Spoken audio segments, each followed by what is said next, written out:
Qui ho una NISSAN Ariya Nismo e vi mostro come abilitare o disabilitare il messaggio di benvenuto.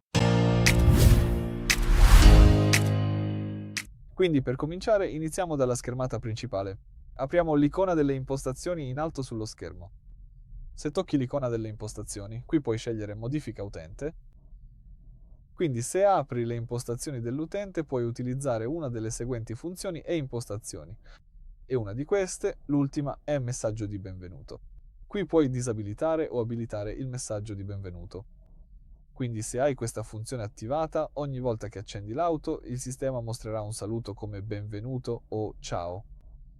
E se la tieni disattivata, il sistema salta il saluto e va direttamente alla mappa o all'ultima schermata che stavi usando.